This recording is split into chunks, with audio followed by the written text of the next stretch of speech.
নমস্কাৰ বন্ধু বান্ধৱীসকল, আপোনালোকক আমাৰ ইউটিউব চেনেল আছামিজ জিকে ৱৰ্ল্ডলৈ স্বাগতম জনাইছোঁ।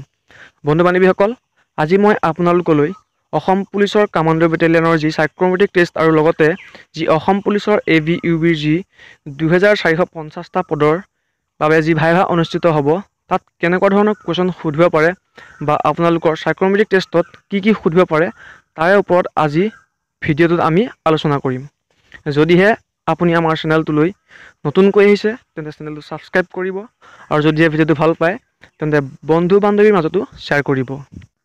গতিকে বলক বন্ধু বান্ধৱীসকল, আজি ভিডিঅ'টো আৰম্ভ কৰোঁ।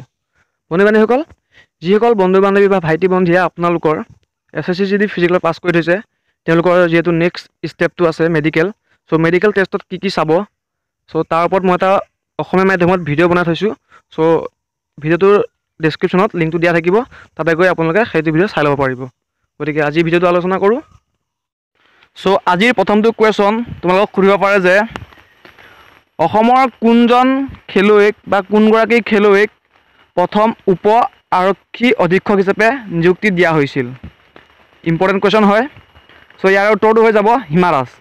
হিমা দাসক অসমৰ পৰা প্ৰথমগৰাকী খেলুৱৈ হিচাপে তেওঁক উপ আৰক্ষী অধীক্ষক হিচাপে নিযুক্তি দিয়া হৈছিল।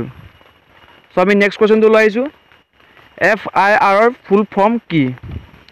চ' ইয়াৰে শুদ্ধ উত্তৰটো হৈছে ফাৰ্ষ্ট ইনফৰমেশ্যন ৰিপৰ্ট। চ' আমি নেক্সট কুৱেশ্যনটোলৈ আগবাঢ়োঁ। তোমালোকক সুধিব পাৰে যে জিলা এখনৰ আটাইতকৈ ডাঙৰ পুলিচ পদবীটোৰ নাম কি? ইজি হ'লেও বহুত ইম্পৰ্টেণ্ট কুৱেশ্যন হয়। চ' ইয়াৰে উত্তৰটো দিবা তোমালোকে যে ছাৰ, জিলা এখনৰ আটাইতকৈ ডাঙৰ পুলিচ পদবীটোৰ নাম হৈছে SP। আৰু নেক্সট কুৱেশ্যনটো সুধিব পাৰে তোমালোকক, অসমত কিমানখন পুলিচ জিলা আছে? চ' ইয়াৰে শুদ্ধ উত্তৰটো হৈ যাব 35খন। অসমত 35খন পুলিচ জিলা আছে।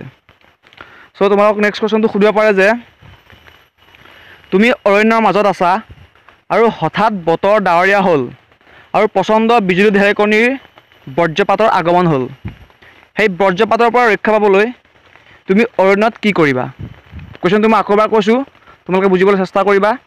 যে তোমাক সুধিব যে তুমি অৰণ্যৰ মাজত আছা আৰু হঠাৎ বতৰটো ডাৱৰীয়া হ'ল আৰু প্ৰচণ্ড বিজুলী ঢেৰেকণি বজ্ৰপাতৰ আগমন হ'ল।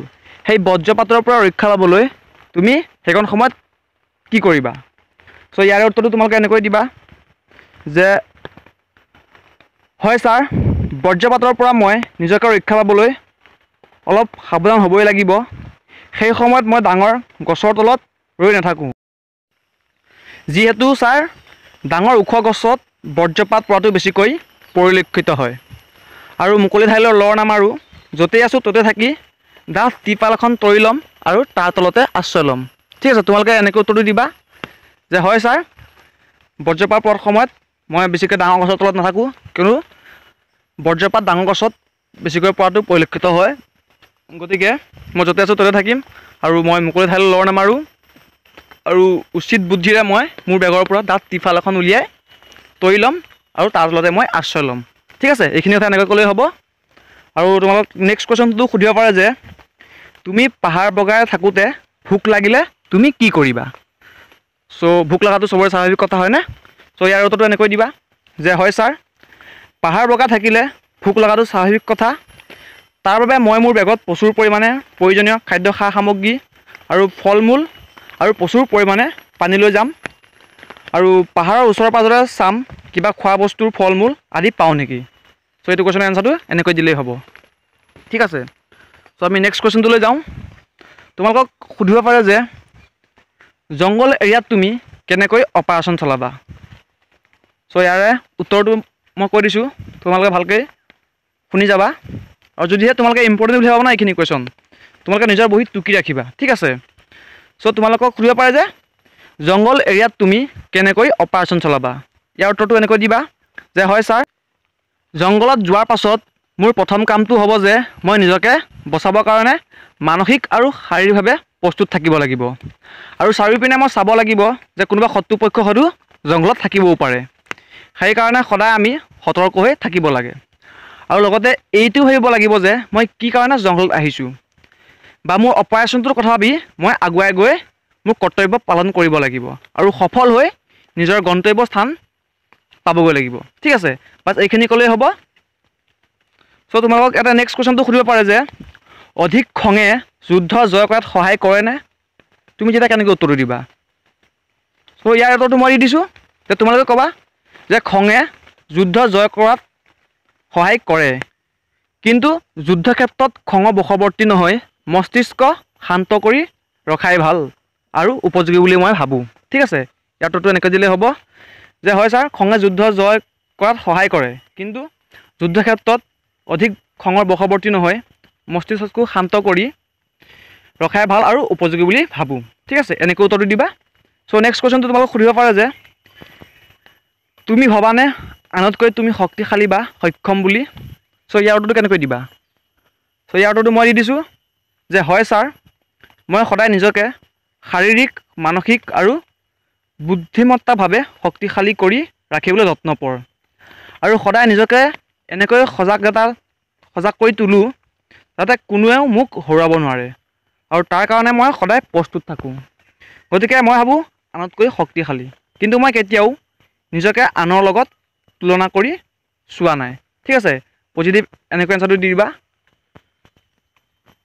এতিয়া কি ক'লে তোমালোকে বুজি পালানে যে হয় ছাৰ মই সদায় নিজকে শাৰীৰিক মানসিক আৰু বুদ্ধিমত্তাভাৱে শক্তিশালী কৰি ৰাখিবলৈ যত্নপৰ আৰু সদায় নিজকে এনেকৈ সজাগ কৰি তোলোঁ যাতে কোনেও মোক হৰুৱাব নোৱাৰে আৰু তাৰ কাৰণে মই সদায় প্ৰস্তুত থাকোঁ গতিকে মই ভাবোঁ আনতকৈ মই শক্তিশালী কিন্তু মই কেতিয়াও নিজকে আনৰ লগত তুলনা কৰি চোৱা নাই এই লাষ্টৰ এইখন ক'বাই কিয়নো এইটোৱে তোমাক পজিটিভনেছটো দেখাব ঠিক আছে চ' ইয়াৰ পাছত আমি নেক্সট কুৱেশ্যনটোলৈ যাওঁ তোমাক সুধিব পাৰে যে যদি জংঘল অপাৰেশ্যনত গৈ থকা অৱস্থাত যদি ৰাস্তা হেৰায় তুমি কি কৰিবা কুৱেশ্যনটো কি কৈছে আকৌ এবাৰ শুনি লোৱা যদি জংঘল অপাৰেশ্যনত গৈ থকা অৱস্থাত যদি ৰাস্তাটো হেৰায় তুমি তেতিয়া কি কৰিবা চ' ইয়াৰ উত্তৰটো এনেকৈ দিবা যে হয় ছাৰ প্ৰথমতে মই হতাশ নহওঁ দ্বিতীয়তে মই ওচৰে পাঁজৰে নৈ বা জান জুৰি বিচাৰিম কাৰণ এখন নৈ সদায় গাঁৱৰ কাষেদি বৈ যায়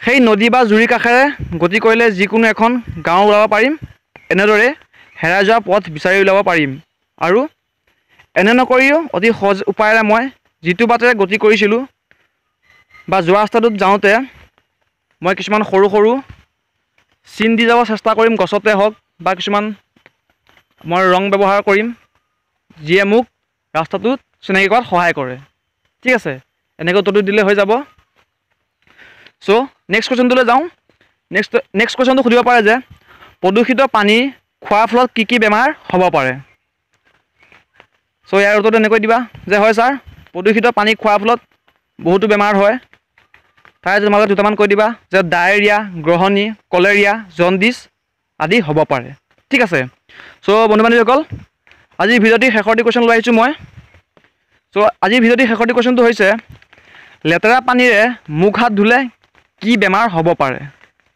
কিয়নো তোমালোকে যেতিয়া কামাণ্ডোত জইন কৰিবা হাবিয়ে জংঘল থাকিব লাগিব তাত হয়তো বিশুদ্ধ পানী খাব নাপাবও পৰা বিশুদ্ধ পানীৰে মুখ হাত ধুব নাপাবও পৰা চ' তাত লেতেৰা পানীয়ে বেছিভাগ ইউজ কৰিব পৰা হ'ব পাৰে গতিকে তাত এইটো কুৱেশ্যন সুধিবই যে লেতেৰা পানীয়ে মুখ হাত ধুলে কি বেমাৰ হ'ব পাৰে চ' ইয়াৰ উত্তৰটো এনেকৈ দিবা যে হয় ছাৰ লেতেৰা পানীৰে মুখ হাত ধুলে আমাৰ ছালৰ কিছুমান বেমাৰ হ'ব পাৰে যেনে ছাৰ খৰ হ'ব পাৰে সৰু সৰু ঘাঁহ হ'ব পাৰে তাৰোপৰি খজুৱতি হ'ব পাৰে আৰু লগতে ছাৰ লেতেৰা পানীয়ে মুখ ধুলে চকুৰ ৰশ্মি হয়তো কমি যাব পাৰে ঠিক আছে এনেকৈ উত্তৰটো দিবা চ' বন্ধু বান্ধৱীসকল আজি ভিডিঅ'টো ইমানেই যদি তোমালোকে ভিডিঅ'টো চাই ভাল পালা তেনেহ'লে বন্ধু বান্ধৱীৰ মাজত শ্বেয়াৰ কৰিবা আৰু যদিহে চেনেলটোলৈ নতুনকৈ আহিছা তেনেহ'লে চেনেলটো ছাবস্ক্ৰাইব কৰি কাষতে থকা ঘণ্টা বটনটো প্ৰেছ কৰি অল কৰিবা যাতে মই ভিডিঅ'সমূহ দিলে ন'টিফিকেশ্যনসমূহ তোমালোকৰ তাত আগতীয়াকৈ যায় গতিকে আজিলৈ ইমানেই ধন্যবাদ জয় আই অসম